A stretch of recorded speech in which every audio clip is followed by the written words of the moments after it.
நமக்கு இப்படிப்பட்ட ஒரு இடத்துல வந்து பாத்தீங்கன்னா தவம் பண்றப்ப நிச்சயமா வந்து பாத்தீங்கன்னா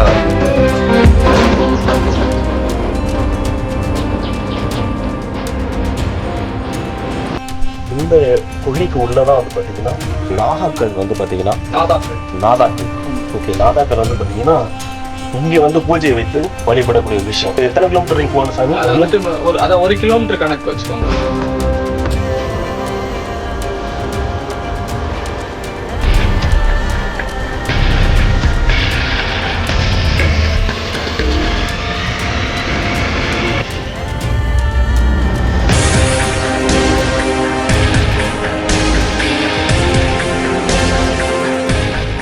மலையேற போறோம்.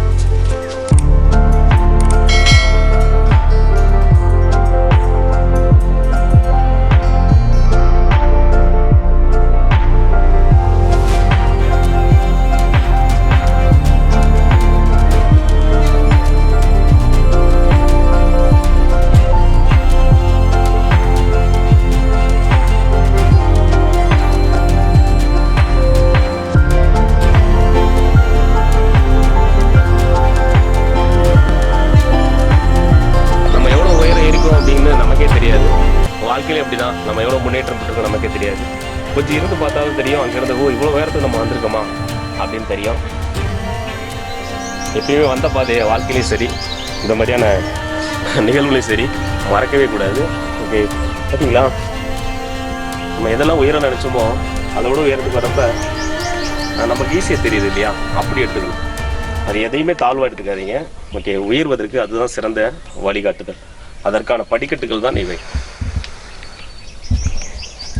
நிறைய தத்துவம் வருதுன்னு தெரியல, சரி இருந்தாலும் தத்துவம் சொல்லிகிட்டே போகிறப்ப அது ஒரு மகிழ்வான ஒரு விஷயந்தான். இந்த படிக்கட்டில் ஏறப்ப நம்முடைய உணர்வு வந்து அதை தான் சொல்லுது. நம்முடைய மூச்சு வந்து பார்த்திங்கன்னா ப்ரீத் நல்லா எடுக்க முடியுது. அது ஒரு சிலருக்கு வந்து பார்த்திங்கன்னா அந்த ப்ரீத் எடுக்க முடியாத சூழ்நிலை ஆகும். நீங்கள் வந்து பார்த்திங்கன்னா கிட்டத்தட்ட கொஞ்சம் இருந்து ரெஸ்ட் எடுத்துட்டு கூட நிதானமாக இருங்க. சரி வாங்க அப்படியே கண்டினியூவாக பண்ணிடுவோம்.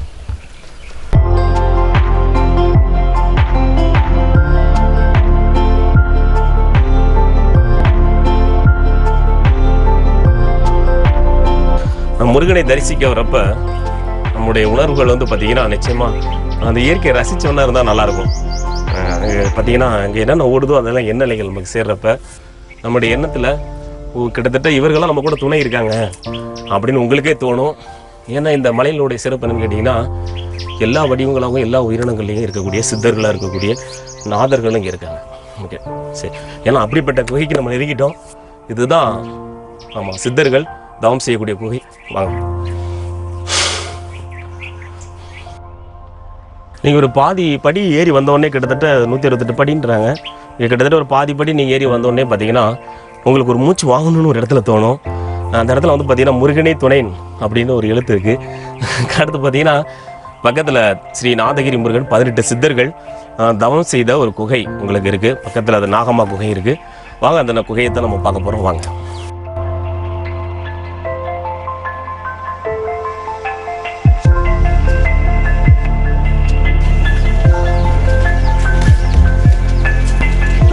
இங்கேதான் பார்த்தீங்கன்னா அந்த நாதகிரி முருகன் 18 சித்தர்கள் அப்படின்னுங்கிற அந்த இடம் வச்சுருக்காங்க. இங்கே தான் தவம் செய்யக்கூடியதெல்லாம் கருதப்படுது.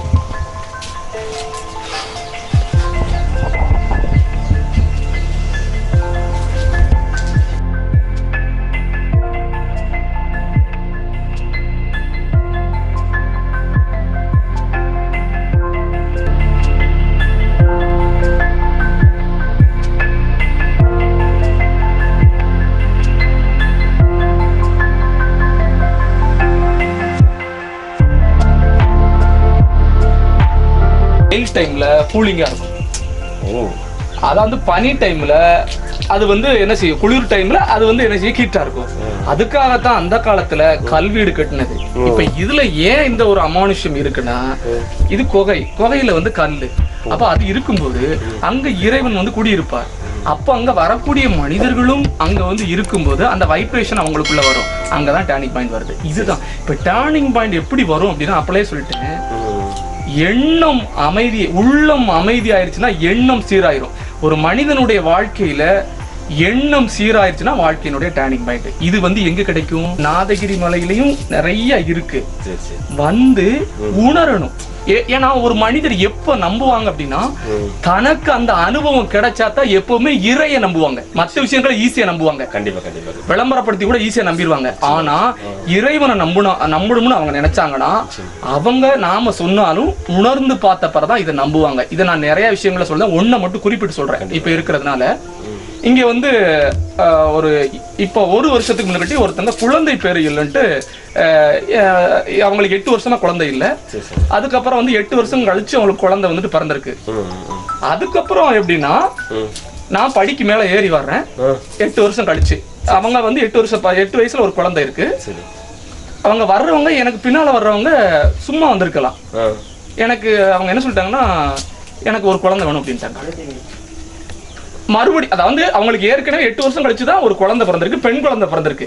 திருப்பி உங்கள்ட்ட என்கிட்ட என்ன நான் படிக்கு மேல போய்கிட்டு இருக்கிறேன். சரி, உங்க பின்னாடி வர்றவங்க, எனக்கு பின்னாடி வர்றவங்க அவங்க அந்த பொண்ணோட கூட 2 பேர் வராங்க. சாமி இவங்களுக்கு ஒரு குழந்தை வேணும் அப்படிங்கிறாங்க. நான் சொன்னேன் உங்களுக்கு குழந்தை பிறக்கும் அப்படின்னு சொல்லிட்டேன். 1 மாசத்துக்குள்ளே கன்சீவ் ஆகுது. இதெல்லாம் நான் அதான் என்ன சொல்றேன்னா இப்ப இது எல்லாருக்கும் அப்படின்னா இப்ப இது எங்ககிட்ட நிறைய பேர் கேட்டு இருக்காங்க. ஆனா கிடைக்கிறது வந்து அவங்க இப்படி ஒரு 4-5 பேருக்கு தான் கிடைச்சிருக்கு. ஏன்னா அவங்க இறையை முழுமையாக நம்புனாங்க. அதான் சரணாகதின்னு நாங்க சொல்லுவோம். ஒரு மனிதன் அதான் சொல்லுவாங்கல்ல, அவங்க நம்ம இல்லறத்துல இருக்கிறவங்க ஒரு குரு கிடைச்சாருன்னா அவர் கிணத்துக்குள்ள விழுனாலும் விழணும். அதான் சரணாகதி தத்துவம். ஏன்னா குருங்கிறவரு என்னைக்குமே நமக்கு நல்லத வழிகாட்டுவார். அதனால வாழ்க்கையில ஒவ்வொரு மனுஷனுக்கும் குரு தேவை. இந்த குரு யாரா இருக்கலாம் அப்படின்னா அப்பாவா இருக்கலாம், அம்மாவா இருக்கலாம், சகோதரனா இருக்கலாம், சகோதரியா இருக்கலாம், உங்களுடைய மனைவியா இருக்கலாம், உங்களுடைய மகனா கூட இருக்கலாம். இறைவனும் இருப்பார். அப்ப என்னன்னா வாழ்க்கையில ஜெயிக்கணும் அப்படின்னு ஒரு மனுஷன் நினைச்சானா அவருக்கு ஒரு குரு கண்டிப்பா தேவை. இப்ப இவங்க நினைக்கிற மாதிரி தாடி வச்ச சாமியார் மட்டும் குரு கிடையாது.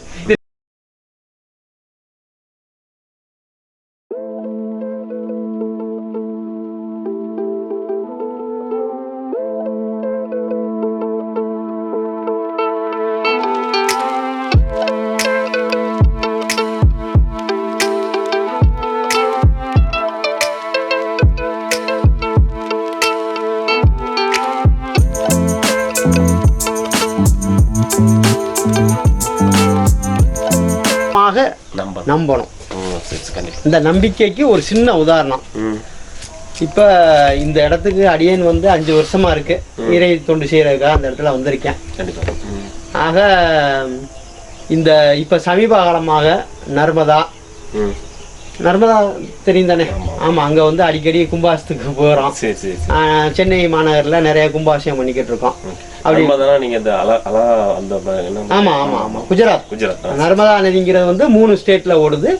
அதுல குஜராத் மாநிலத்துல பரோதரா அப்படிங்கிற இடத்துல வந்து 60 கிலோமீட்டர் நாங்க போய் கும்பாசியம் பண்ண இடம். 3 ட்ரிப்பு அடுத்தடுத்து ஒவ்வொரு வருஷத்துக்கு ஒரு ட்ரிப்பு போய் பக்கத்துல கும்பாசியம் பண்ணியிருக்கோம். ஆக அந்த முதல்ல போகையில என்னோட இன்னொரு சிவாச்சாரியார் வர்றாரு. அவருக்கு என்னையும் தெரியாது, என்ன அவருக்கும் தெரியாது. பட் நாங்கள் எப்படி என்னங்கிறதெல்லாம் தெரியாது. எங்களை கூட்டிக்கிட்டு போகிறது கைலைமணி ஐயா அப்படிங்கிற ஒரு அற்புதமான ஒரு குருநாதர் எங்களை கூட்டு போகிறாரு. அப்புறம் அங்கே போய் நாங்கள் 2 பேரும் மனசு விட்டு பேசலாம் தெரியுது. இங்கே சித்தர்களை பிரதிஷ்டை பண்ணவர் தான் அவர். அதாவது ஆமாம், இது எப்படின்னா இங்க வந்து சதுரகிரியில இருந்த ஒரு ஜடாமுடி வச்ச அம்மா, அவங்க பேரு தெரியாது. அவங்க வந்து நிறைய இந்த மாதிரி தொண்டுகள் பண்ணியிருக்காங்க. அதுல வந்து இந்த இங்க நாதகிரியில முருகன் அடிமை ஜடாமுடி வைத்த அம்மா இருந்தாங்க அப்படின்னு சொல்றாங்க. 25 வருஷமா இங்க இருந்து. ஆமா ஆமா ஆமா, அந்த அம்மா தான். அவங்க அந்த முருகன் அடிமை ஐயாவுடைய ஜோதி சங்கர தவ உரிமையாளர்னு சொல்லுவோம். ஜோதிசாமி. ஆமா ஆமா, அவங்க தான் வந்து இங்க வந்து இதெல்லாம் வந்து ஏற்பாடு பண்ணி அவருடைய இந்த திரு நாதகிரி பாலசுப்ரமணிய அன்னதான அறக்கட்டளை மூலமா இங்க பிரதிஷ்டை பண்றாங்க. அந்த அம்மா மூலியமா இத பிரதிஷ்டை பண்ணி யாக வேள்விகள் பண்றதுக்கு என்னோட வந்தவர் வர்றாரு. அங்க சிவாச்சாரியாரா வந்தவர் வர்றாரு. அப்ப 2 பேரும் போய் அங்க போய் ஒண்ணு சேர்றோம். அந்த ஒரு கனெக்ஷன். இதெல்லாம் ஏன் பரிபூர்ணமாக உள்ள போகல அதான் தெரியுது. இப்ப இந்த குகையை பாக்குறியா? இப்ப ஒரு 5 வருஷமா தொடர்ச்சியா ஒரே இடத்துல சிவராத்திரி யாகம் பண்ணிக்கிட்டு இருக்கேன். பேயம்பட்டி அப்படிங்கிற இடத்துல. அந்த பேயம்பட்டியில் வந்து அவர் இப்போ அந்த வேள்விகள் செய்கிற அவருடைய மூதாதையர் ஒருத்தர் முன்னோர் ஒருத்தர் ஒரு ஐயா அவர் ஜீவ சமாதி அடைஞ்சு பேயம்பட்டியில் இருக்கு. அவரு வந்து இந்த குகையில வெகு காலமாக உள்ள தவம் பண்ணதாக சொல்லப்படுகிறது. இந்த குகையில உள்ளுக்குள்ள தவம் பண்ணவருங்கிறது சொல்லப்படுது.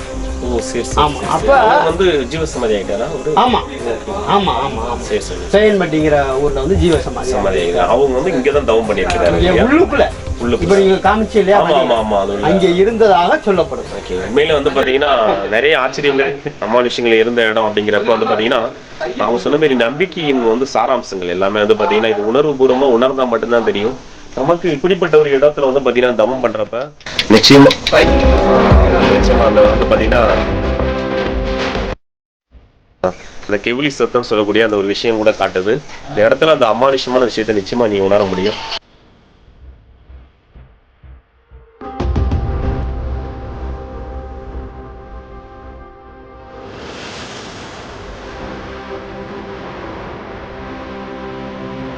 இடத்துலதான் நாகமும் கீரியும் ஒண்ணு போல இருந்து இங்க பால் பிடிக்கின்ற ஒரு விஷயமா பார்க்கப்பட்டுச்சு.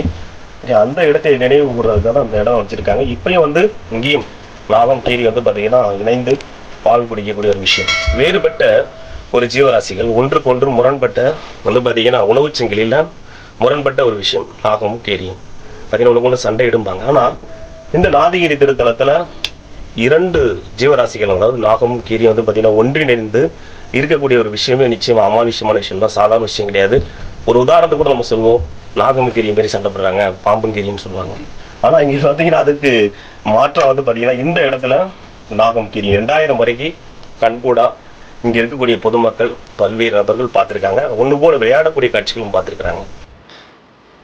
ஓகே, இந்த இடம் வந்து பாத்தீங்கன்னா இது நாகம்மா குகை. ஓகே, இன்னும் பல சிறப்புகள் இருக்கு. இங்கதான் அந்த நாகம் வந்து வந்துட்டு போறதா சொல்றாங்க. ஓகே, அதைத்தான் நீங்க பாக்குறீங்க.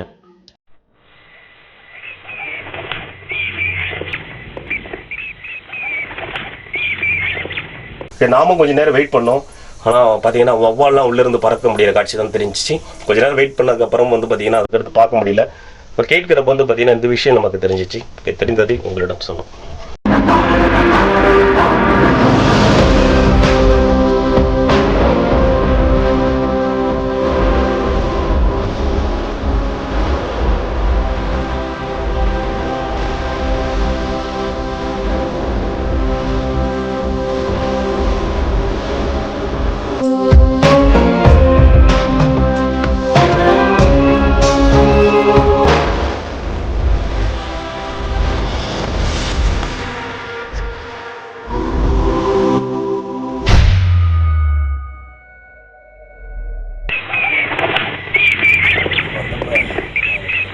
இப்போ கீழே நம்ம சாமி சொல்கிறப்ப வந்து பார்த்திங்கன்னா ஒரு இடத்துக்கு வந்து இந்த குகைக்கு உள்ளே தான் வந்து பார்த்திங்கன்னா கிட்டத்தட்ட அது போய்கிட்டே தான் இருக்குது.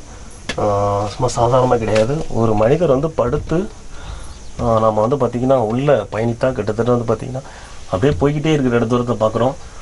அது போய் பார்த்திங்கன்னா அப்புறம் இடதுபுறமாக அந்த குகையில் வந்து பார்த்திங்கன்னா திரும்புகிற ஒரு இது இருக்குது.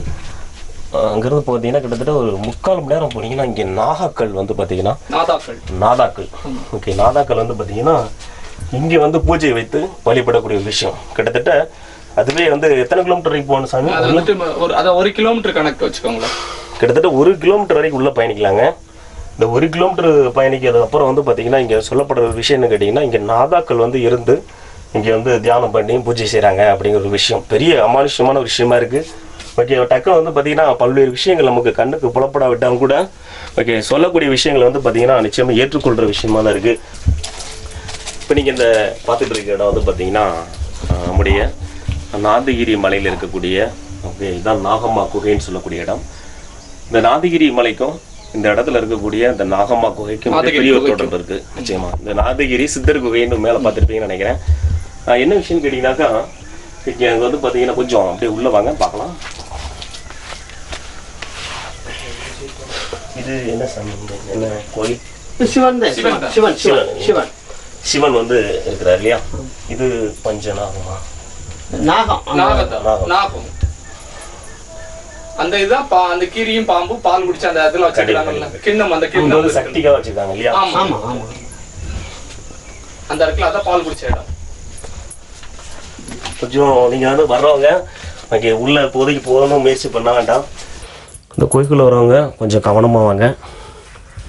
ஏன்னா இது வந்து பார்த்தீங்கன்னா வவ்வால் வந்து உங்களுக்கு அந்த தொங்கிட்டு இருக்க இடத்த நம்ம பார்க்குறோம். இங்கே ஒரு அச்ச உணர்வு இருந்துச்சுன்னா இங்கே விட்டுருங்க. இந்த குகையிலேருந்து உள்புறமாக தான் வந்து பார்த்தீங்கன்னா அந்த மாதிரியான விஷயங்கள் இருக்குது. கொஞ்சம்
அந்த சுவாமி வந்து பார்த்தீங்கன்னா தவம் செய்கிறப்ப நீண்ட நேரம் இருந்தாங்க. ஓகே வந்து அவர்களுடைய தவம் வந்து பார்த்தீங்கன்னா நம்மளும் கல்யாணம் எழுந்து வந்தோம். அந்தளவுக்கு பார்த்துருப்பீங்க. ஓகே அப்படிப்பட்ட தவம் வரக்கூடிய இடம் இங்கே வந்ததுக்கப்புறமே நம்மளுடைய மன உணர்வில் ஒரு நிச்சயமாக ஒரு மாற்றம் தெரியும். அது நீங்கள் வந்ததுக்கப்புறம் தவத்தை நீங்கள் ஏற்றுனதுக்கப்புறம் நீங்களே சொல்வீங்க. வாங்க போகலாம்.